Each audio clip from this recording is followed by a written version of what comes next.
Hello, my name is Grace Tufnell. As an event manager, it is important for us to always be looking forwards and adapting ourselves to the future. I'm going to focus on identifying and critiquing two current globalisation trends within the sports sector of the events industry, with a particular interest in mega events such as the Commonwealth Games and the FIFA World Cup. Meng et al. And Hickson et al. Found that sporting events can be seen as an escape and socialisation for the attendees. Sports first began to internationalise in the 1870s, and this continued until after the Second World War, when tennis, soccer and rugby created the international administrative institutions, with the most notable being the implementation of the International Olympic Committee, as said by Gupta 2009. Andreff and Gupta both discussed the recent technology and the impact this had, with more events being broadcasted and shown on satellite television, leading to a direct surge in globalisation. According to Roche, a mega event can be defined as a large-scale cultural event which have a dramatic character, mass popular appeal and international significance. Fori and Santana Gallego suggested that mega events such as the Rugby World Cup, Olympics and Commonwealth Games lead to a promotion of the host country and an increase in tourism during the event period. Corneliuson discusses how BRIC states are currently bidding to host events to be able to showcase their development and capability of providing the same event delivery as Western states. Although most people would say this is a benefit for these underdeveloped countries, it has also caused many issues. In the late 90s, Van Veen Groot et al. Observed that a pressing problem of globalisation is formed by the environmental decay caused by the rise in international transportation. 1990 suggests that in this age, the most powerful countries will be relying on soft power, not hard power. A defining feature of soft power is that it is non-coercive. The currency of soft power is culture, political values and foreign policies. It is also said that it can be focused on infrastructure. Mega events require a large stadium and luxury area as the event is seen as a form of escape, Meng et al. Therefore, non-Western countries such as Saudi Arabia or South Africa who are wishing to hold these events are having to build new stadiums and event spaces, as there is a large amount of pressure put on from the Western states. The New Delhi 2010 Commonwealth Games are a brilliant example of how developing countries have to live up to the Western states' perceptions, and how the so-called First World believe developing nations are not capable or adequate enough to hold these types of events, Curry et al. These particular games have been labelled as the Sellotape Games. The Commonwealth Games were originally meant to help push the region into being an economic and political powerhouse within the new rising countries, as stated by Black 2007. The Commonwealth Games were the biggest event to have ever been held in New Delhi and had many forecasted benefits, such as promoting the image of India, making New Delhi a new globalised destination, and create new opportunities, with none of their objectives actually surrounding sport, Osborne et al.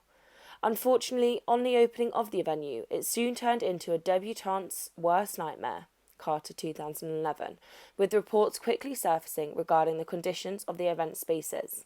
Documentation on the filthy conditions of the athletes' living quarters, the collapse of a pedestrian bridge, and the subsequent cave-in of the roof of the weightlifting venue were in the public eye, confirming the original stereotypes of these games not being a possibility. It is said that the New Delhi Games are also one of the most expensive in their history, Manjimar and Meta. Although previously there has been a strong economic benefit with the non-Western countries such as Bahrain, UAE or Saudi Arabia holding mega events, the socio-cultural issues and trends that have come to light are substantial and also critical to the success of international sporting events being held in these nations. Russell et al. 2014. In Western nations, alcohol is usually at the centre of most social events, and especially with the football culture. Morn 2006. The attendees begin drinking before the event, during the event and also after the event, and often the sponsors of sporting events are alcohol companies, such as the relationship between the 2018 FIFA World Cup and Budweiser. In Islamic states, there are often strict laws on alcohol consumption. There is heavy evidence that Western tourists have often been jailed or deported from the country for breaking these laws, which can lead to Western sports fans not necessarily wanting to attend the events or having a bad perception on the hosting countries. Fletcher, 2019. Alongside the laws of consumption of alcohol, there are many issues regarding gender. In some of the Islamic states, the Quran is interpreted that women are not allowed to have any contact with men outside of their family. Russell et al., 2017. This interpretation can mean that some stadiums, if women are allowed to attend, will have gender-segregated seating. For the Western world, where women are able to mix with males, this may cause an issue. If a family is going to an event together, they may be unable to be seated together, which could cause tension and frictions against the host country. Russell et al., 2017. From both of these trends, we can see that there is a heavy perception and stereotype coming from the Western states. Fletcher talks about BRICS countries feeling the need to beautify the area around the stadium so that the tourists do not see the negatives.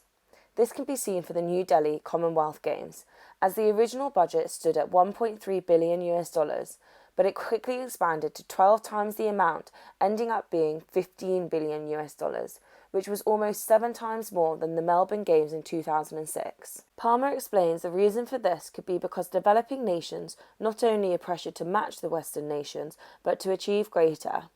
These sellotape games clearly show the cost of hosting and risk of failing to achieve sought outcomes is likely to be far higher for events held in the developed world.